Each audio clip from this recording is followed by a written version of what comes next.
Okay, this is our 1973 Monte Carlo that we actually took on Hot Rod Power Tour last year.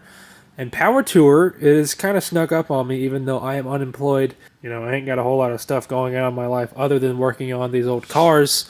Turns out that's next month. So I am not totally sure how many videos I have done on this car of just doing rust repair and body work. If you have missed those, you're not exactly missing very much, but it's us pretty much getting this car ready to paint. But this is not one of those videos where we're working on this car because, again, I don't know how many videos I've made, but it's kind of just beating a dead horse. You know, we're trying to get it to paint. I don't necessarily enjoy doing it. Actually, it's not awful. But I don't want to work on this thing all day like I did today and then go in my room and edit a video of me working on it. Especially something as dull as whatever this mess is. So this is kind of just a update video of what I've been working on. Got out here the other day and I started working on this area right here. You can see it took the deck lid off, or the boot if you're overseas somewhere. This is what we call the trunk. Up here, we had some issues. This is a 73. A lot of cars from this area, or era, I don't know, used to have a bunch of lead right here, kind of where the quarter pounder meets up to whatever this piece is. This car did not have it, but it had a ton of body filler right here. But that was all cracked and looking awful, so I dug all that out. Same thing over there. Don't focus on my hand. Same thing over there. Dug all that out. Smoothed it up. I actually think it looks pretty decent. You can see some bare metal right here because I had to rebuild this kind of like, you know, one of them whoopie-doos or whatever. That's just from me blocking it. And if you're familiar with these cars or used to have one or something, there's actually supposed to be a seam right here that is shown. It's supposed to be a seam here. There's a seam over there. Of course, that's probably why this car didn't have lead right here, because that was not really meant to be hidden. There was supposed to be a seam right there. This car, whenever the vinyl top got removed, because it used to have a vinyl top at some point in its life that got removed before us, and then it got painted very cheaply. This is probably an Earl Scheib paint job or a Mako, depending on when it was done. Anyways, they just filled in these areas right here. I did dig out all that body filler filling in that seam, but the metal right here, I don't know if I took a picture of it or not, was pretty pitted. So I spent a good bit of time scrubbing, sanding to get all that pitted rust out of there. And then I put filler over it. I don't know what else to do there. But it looked bad enough where I couldn't just leave the seam because it was kind of pitted. It wouldn't have looked good. So I went ahead and filled that in too. Up here behind the opera window is an area that my dad has repaired before, and I just had to do it again. I don't know if we used too much hardener right here, but there was a spot right here, try to find the picture again, that we've repaired, and it just started cracking. It looked awful, so I went ahead and redid that.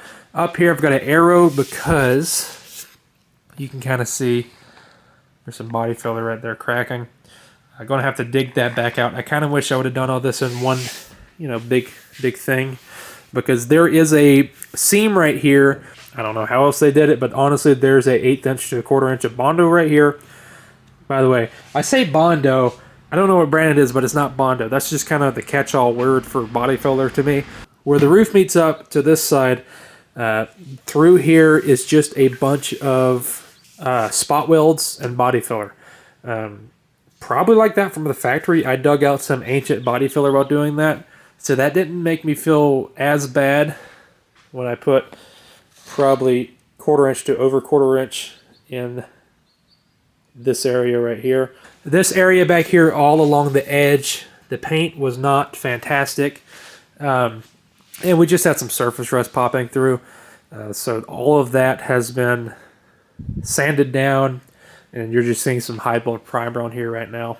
Over here, I had to do the same thing like I was talking about over there. Oh, there's some filler that got over that. That's fine. It's supposed to be a seam here. There's not. And pretty much the same thing over here.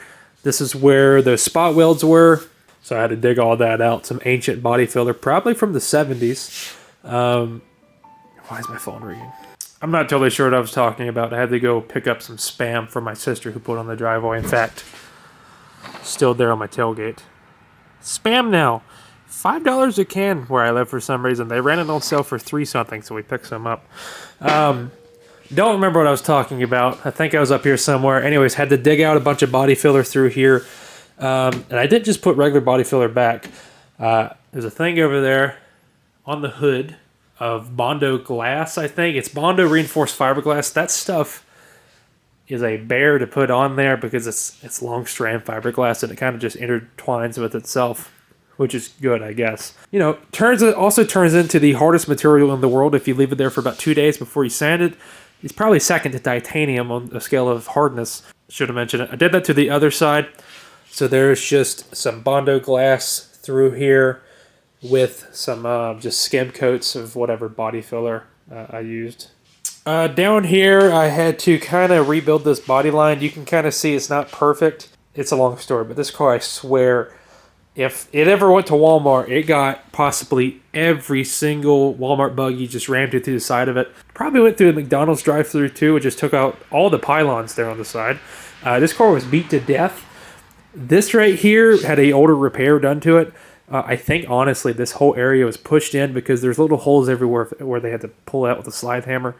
Then, of course, they filled it with body filler, which, you know, that's exactly what I would do. So I'm not saying anything there. Anyways, I think this whole area right here has been pushed in at one point in his life because I found some old body filler there as well. And, you know, the holes I was just talking about.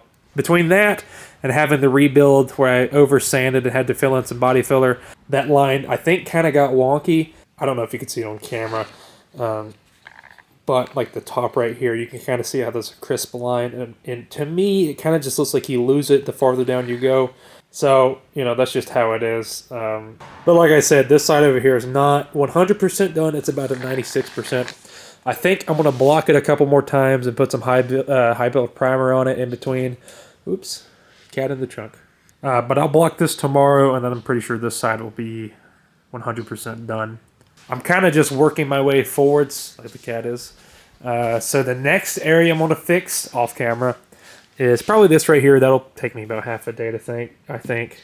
Now that I said that, it's going to take me about 3 weeks for some reason. Something's going to pop up. I do have some spots on this fender up here. There's a dent. You can't see it on camera. Anyways, there's a dent in that fender I need to address. Also up here, you know, sure, gotta address that too. This hood is the worst part of the car. Lucky for us, we have a new hood. It's not new. It is, I think it's up to 73. There's a front clip in our backyard. We bought a whole front clip for this car, just for the hood, because it's rotted out on the bottom, and there's just some weird body filler in this hood for some reason. Like, I don't understand what was happening. Maybe a tree limb fell on it. You can see rotted out underneath, and it's starting to come up the top, and there's just some more body filler right there that is just in a weird spot. And also, this will be a video. This is probably the next time you're going to see this car. This front clip is out of square. You can kind of see it right here, actually.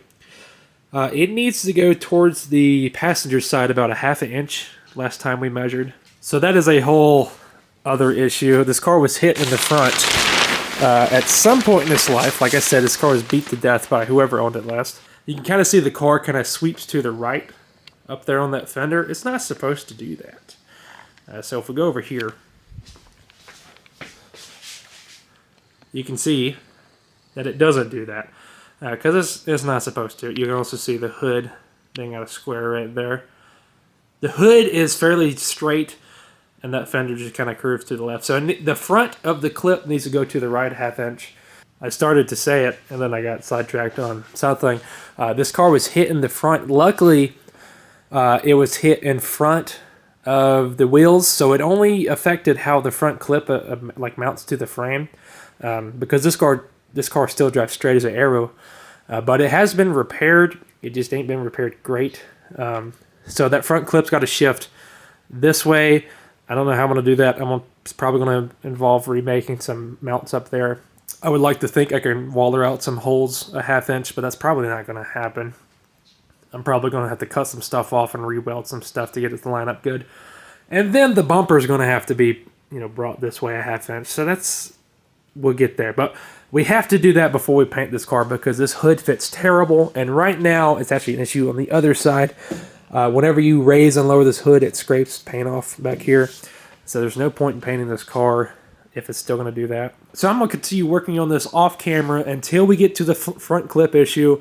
that is going to be on camera because that's going to get interesting. And, you know, who knows? There might be some people out there with the 73 Monte Carlo, maybe in this shade of ugliness, that has that issue that wants to fix too. So I might as well record it, make a video on it. You know, I think it'd make for a good video. And I'm also trying to document this car as much as possible. I have no idea why. I just want to. And that's a good milestone in this car's life, is to get its nose shifted back into place. So that'll be a video. That's probably going to be the next video on this car, as I work my way forward for us to eventually paint this car. Now, earlier in this video, I mentioned Hot Rod Power Tour, and I think in a few videos ago on this Monte Carlo, I said we're going to take it again because we took this car last year. It did really good. It drove super good. Actually, we put air conditioning on this car, pretty much a factory air conditioning setup back on this car, so we wouldn't be miserable, and it was great. This year's Power Tour is going down some of Route 66 because it is the 100-year anniversary of Route 66. So it's pretty cool that this year's Power Tour is on Route 66, or some of it. That being said, though, Route 66 does not start anywhere near us. We're in North Carolina, and this thing is going to start, I think, in Joliet, Illinois, which is outside of Chicago. By the way, we drove this car through Chicago, like through the city streets and stuff. That was a funny feeling, because prior to that, this car had not been on the road for 5 months. That was fun. This route is, actually, it's a pretty short route, but we're going to be going through a bunch of back roads and stuff, I'm sure. And it's going to end in Tulsa, Oklahoma, which last time we checked is pretty far away from us.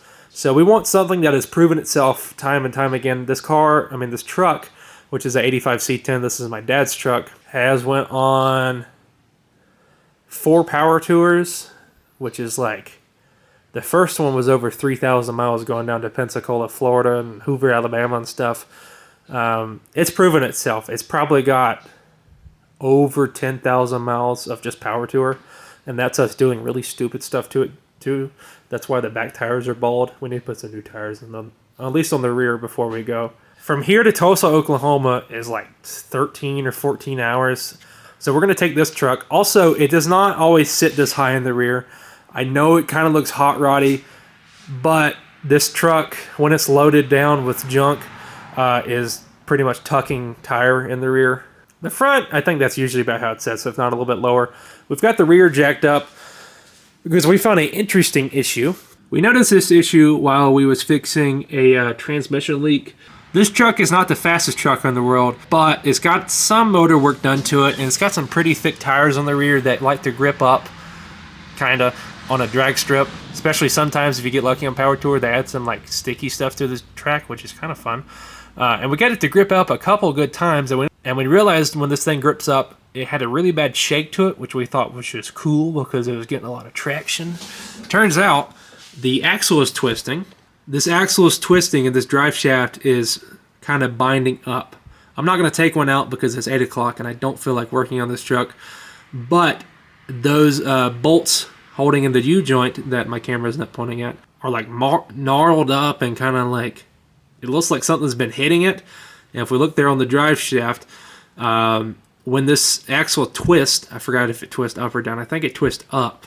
When you get some good traction and you goose it one good time, this axle is twisting, and those bolts are actually coming in contact with the drive shaft right there, which is, you know, that's not good. But also, we are extremely mean to this thing on Power Tour, and it's a miracle we haven't broke something. And I don't know how we haven't broken that, because that's not a good issue to have. And that kind of leads on the next thing. When we got this truck, it was lowered in the rear by, I think somebody just took some springs out. So prior to today, it had 3 springs in it. Now it has 4. That ugly and crusty one, we got out of the scrap pile behind the garage because I took it out of my white C10. We added a leaf spring back because we're not wanting to adjust the ride height of this truck because he likes the way it sits. I think it could personally be a whole lot lower, but, you know, it's not my truck yet. So he is in the process of adding some springs back to this truck. There's that other leaf spring that he's probably going to throw in tomorrow. There are some overload springs also out of my truck. I don't think we're going to put those in. We're just kind of looking at those as an option. He's just trying to add some spring back to it to hopefully stop the axle twisting. And actually up there is all the Power Tours we've went on. I guess it's 3? I could have swore maybe this one will be our 5th year. So this one's only went on 3 Power Tours. And the Monte Carlo went on 1, so that's 4. This will be our 5th, I guess. I said that wrong. Anyways, this video was going to be a short video for me, but I realized I talked a whole lot, and 90% of people aren't even here right now, which is perfectly fine. I'm going to do the same thing for Power Tour as I've done in the past. I'm going to go do Power Tour. I'm going to record the whole day, record whatever we do. Then I'm going to come back to the motel we're staying at. That headlight over there is leaning downhill. Okay. Anyways, I'm going to come back to the hotel. I'm going to edit the video. It's going to be out that night. So the week of Power Tour, there's going to be 5 back-to-back videos. Last year, those all got super good views, which is awesome. And I hope this year's the same. So just be on the lookout for that starting around next month. The Sunday we leave, actually it's going to be 6 videos back-to-back because we're going to leave on that Sunday. Trying to do my math right. Anyways, there's going to be a week straight of Power Tour videos. So be on the lookout for that. Subscribe if you want to. For some reason, if you're still here, you stuck to the end of this video of me just talking. So you might as well subscribe at that point to get your money's worth. And I am going to keep working on this 73 Monte Carlo until we get to the point where we get to the front clip. Like I said, that's when the videos are going to start picking up. And we're going to soon get this thing painted. Probably not going to be before Power Tour, but we're soon going to get this car not hideous, which I'm going to be looking forward to. And my dad is going to be working on his C10 for Power Tour, which be on the lookout for those videos. And I am going to go inside and probably take a shower because it's getting dark and I'm tired. And I bought this really expensive Sony camera, and I'm getting the notification that it is overheating. And it is currently about 65 degrees outside, and that is just awesome to spend $700 on a camera and it can't even record a 20-minute video. Anyways, there's an update on these 2 cars and an update for Power Tour. I'm trying to get my thumb out here. Thanks for watching.